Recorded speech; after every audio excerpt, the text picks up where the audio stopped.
guys, what's going on? Welcome back to my channel. My name is Jenna and today we are going to be doing a Christian question and answer. Wow, why did I just do that with my hands? I always talk like a crazy person. But today we are going to be answering some questions that you guys sent into me. This is a collaboration of questions that you guys sent into me on different platforms. They have been some of them I took from a couple weeks ago when I asked, and then some of them were more recently, like a couple days ago. So this is the collection that I have chosen. I'm not going to be able to get to all of them, so maybe I'll do a part 2 to this video. But if you are new here, welcome to my channel. We are going to be talking about Christian dating and questions within the Christian dating community of, like, if you have any questions, you want some big sister insight. So let's just get right into it. So I wrote down the questions on this notebook. So, what, did I just lose the page? No. Okay, so just to let you guys know too, I'm going to be as honest as I can be, transparent as I can be. I really want to give some of my advice, and I know, like, I'm not perfect and I don't have all the answers, but I do know a bit just from being a Christian for the years that I have been and trying to live up to a godly centered singleness Christian dating life, I guess. So without further ado, let's just get into it. I'm having asthma. Oh my gosh. Guys, lately I've been getting attacked. My health, oh my gosh, has been insane. What's new? Okay. Is it okay to date someone who doesn't believe in God the way that I would like them to believe in God? I feel this urging in my spirit, but I want to give them a try. Okay. So for this one, I personally don't think that you should put yourself in a situation where you accept that, because whenever you come to make big decisions, it's just going to be really hard to compromise and come to a conclusion together if you guys have a foundation that is not on the same base. Like, it's just going to be really, really hard. Like, your views on sex is going to be different, your views on marriage is going to be different, your views on finances might be different. Like, scripture gives us a guideline of all these things to follow, and when you walk out the Christian lifestyle trying to be more like Jesus by following the commandments, by following these rules in this book that he's given us, it really gives us like this guideline to live by. But if you don't believe in it, you're going to have a hard time submitting to that, and you're going to have a challenging time coming to those same decisions together. So I know it's so hard. I know it's so confusing. I know it's so like, oh, but he could be different, like whatever. But honestly, like, don't even step in that water. Like, you will be doing yourself a big favor if you just don't. Because you're whenever you need prayer, he's not going to be able to help you with it. Whenever you need something in your soul that's within a Christian relationship, he's not going to be able to fulfill that for you, because he doesn't believe in the God that you believe in. I've put myself in situations like that, and it's just like, I never felt fulfilled, because the biggest part that I was seeking, like, it just didn't, you know what I'm trying to say? Like, I know it's painful, but I just encourage you to give that to God and to ask God to save that person, to ask God to open their eyes to who he is. But you're going to be saving yourself a lot of time if you, and an emotional hurt and just everything, if you don't do that.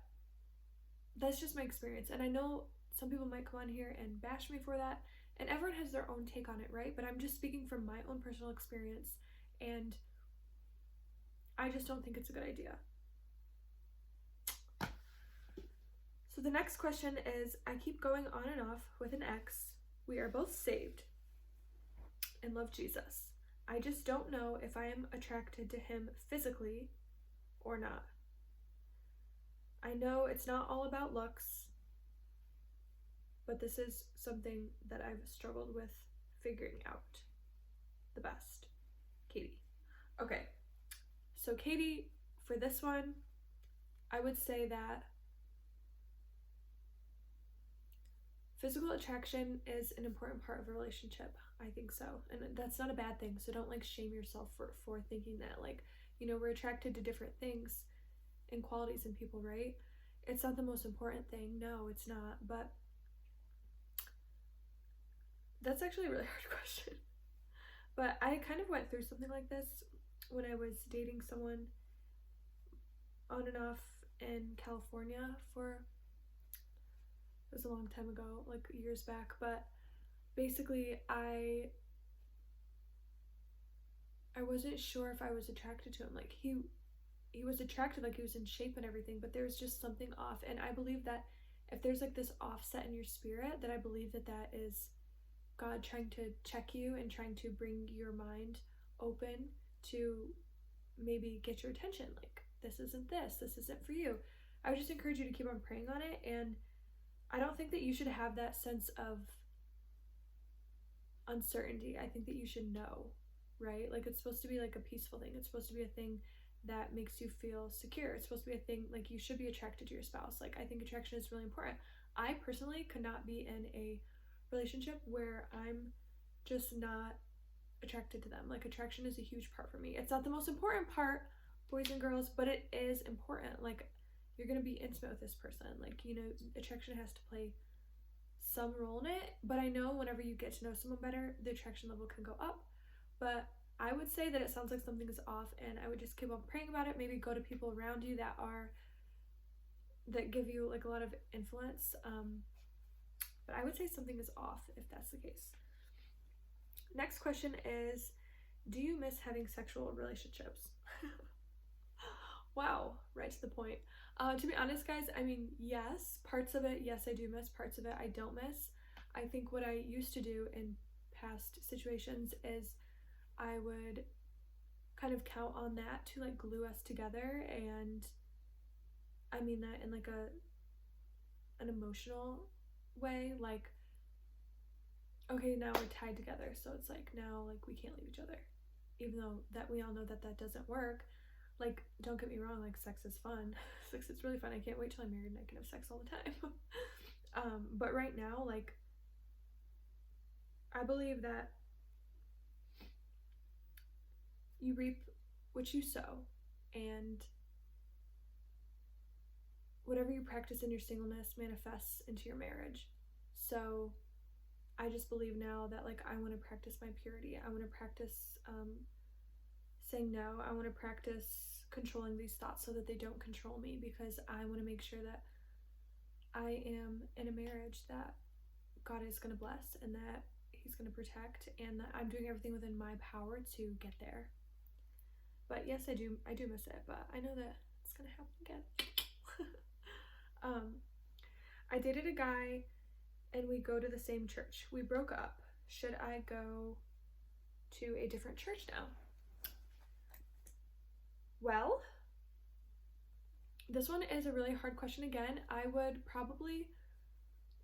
switch churches because of that. Like, I would just have a conversation with whoever it is, try to figure it out, try to, you know, end it on good terms, and then maybe tell some people around you that you're close to about the situation, and try to figure it out. Like, unless God is telling you to leave, like, I wouldn't leave that place. Like, he has you there. Like, you guys met, you've learned, whatever. I obviously don't know all of the situations or the details of this relationship, but I would try not to do that unless it's like last case scenario. Like, go to people that you love and that you know, and like ask them what they think. Like, I know it might be awkward, but maybe, you know, after a few weeks it'll pass. And right now with this whole quarantine thing, we can't really go anywhere anyways, so hopefully that will give some buffer time for you. Excuse me.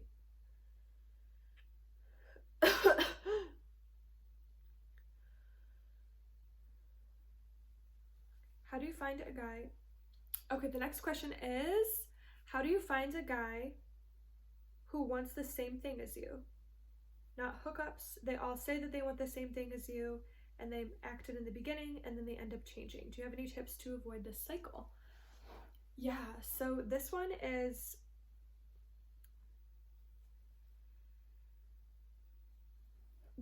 all about opening your heart and being honest.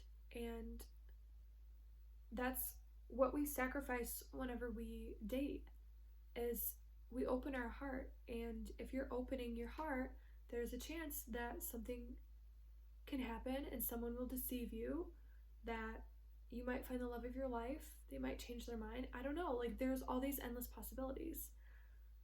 What I personally do, and like this is complete like comfort level, like whatever.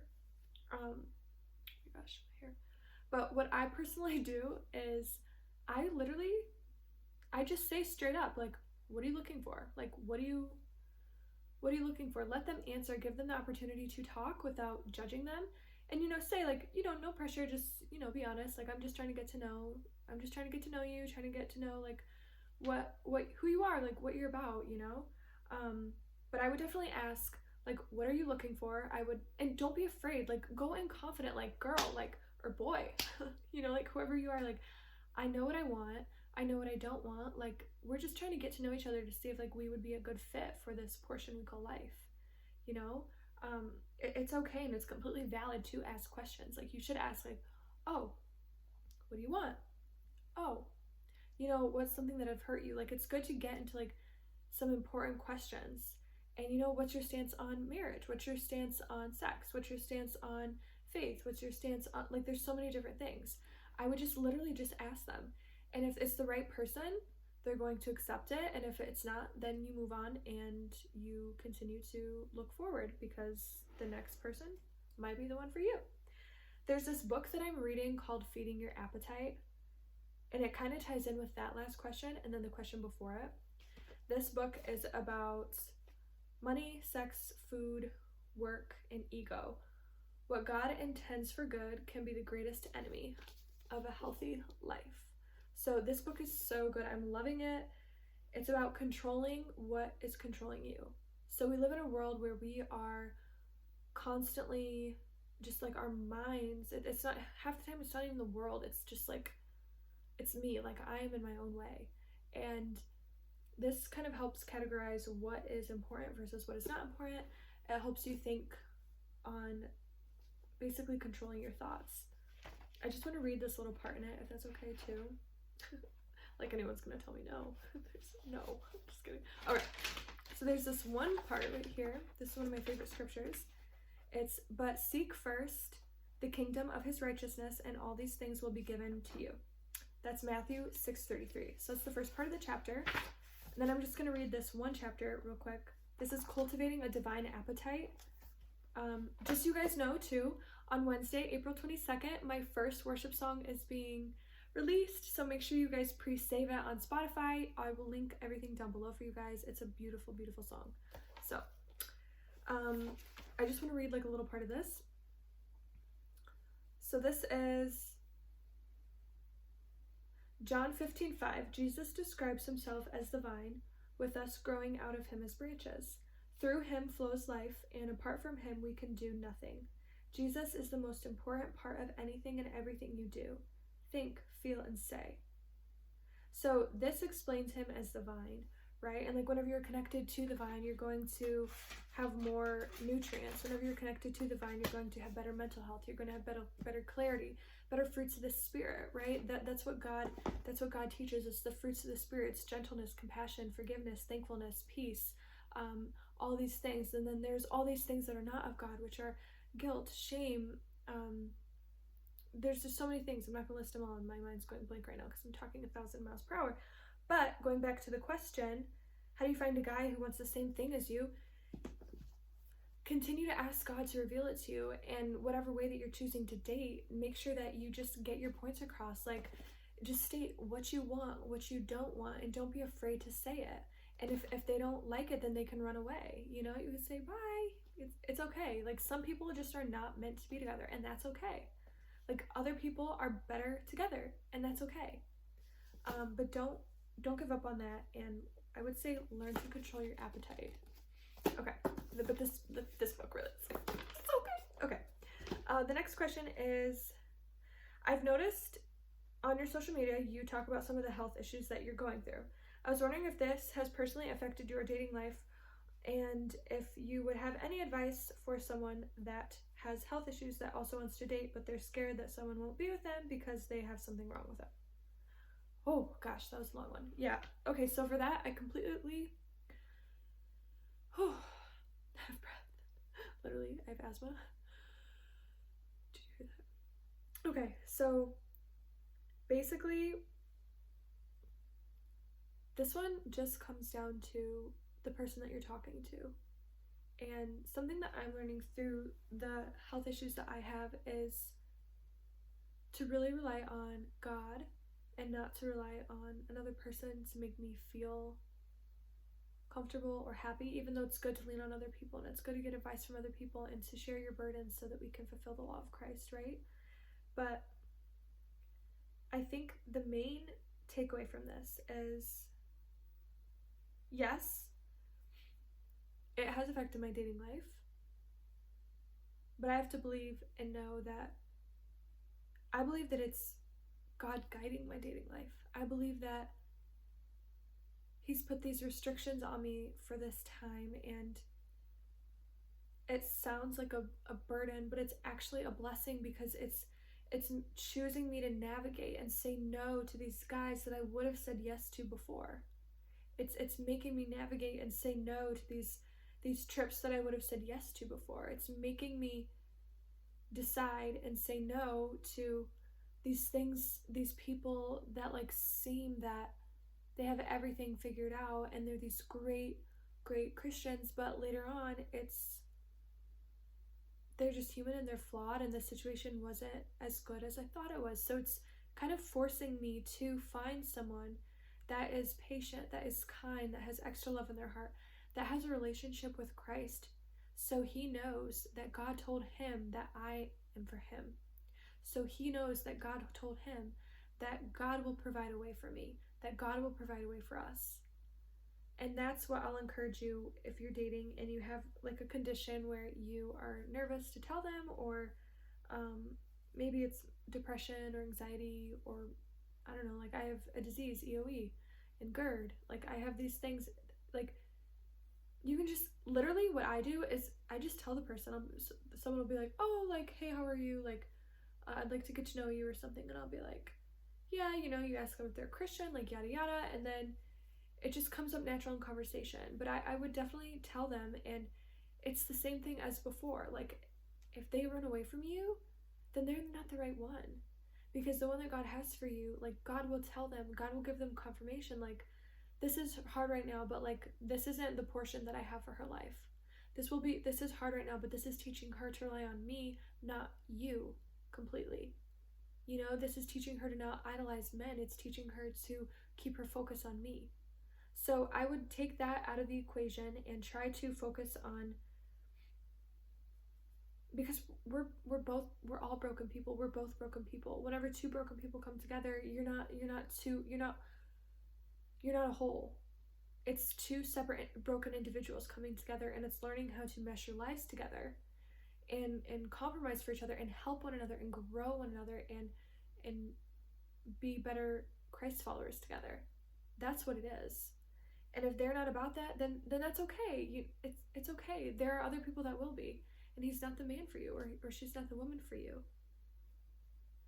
That's kind of a long answer, but you get it. Okay. How do I ask the guy I like if he is a Christian or not?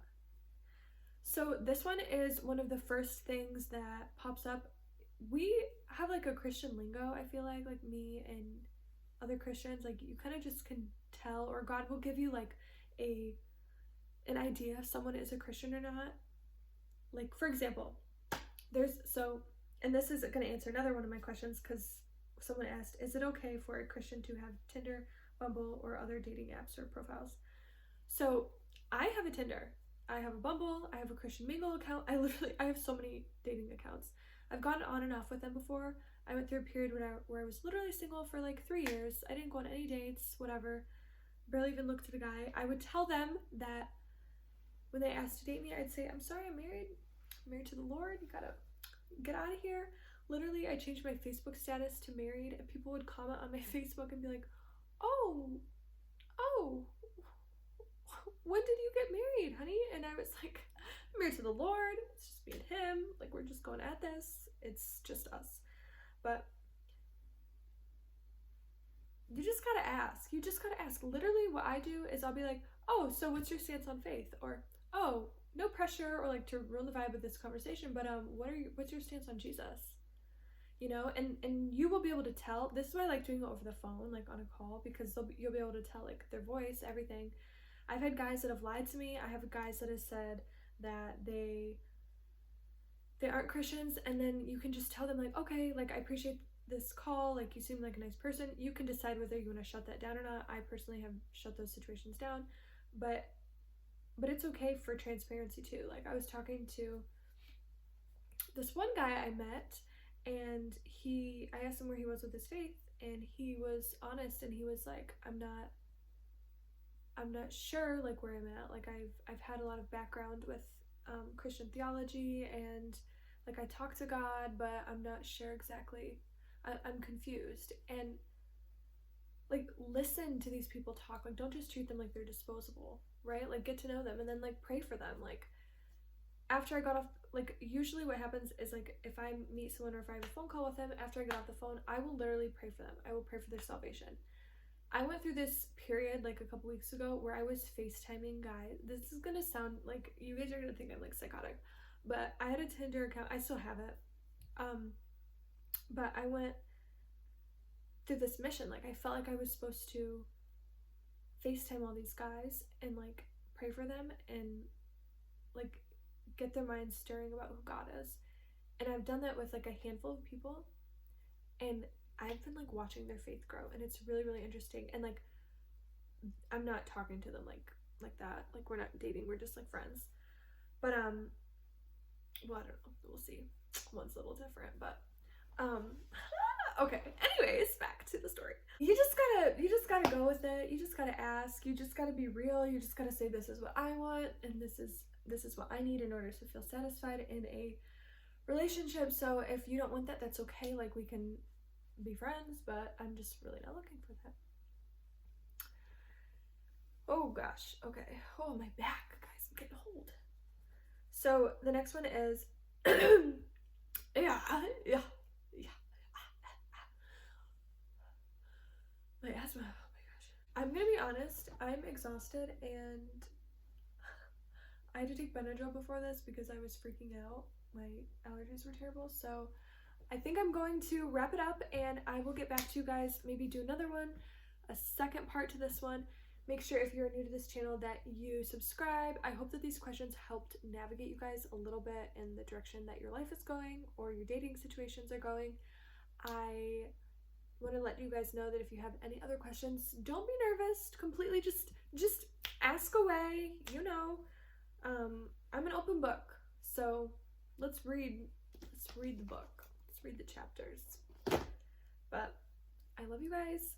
I'm praying for you guys, and I will see you in my next video.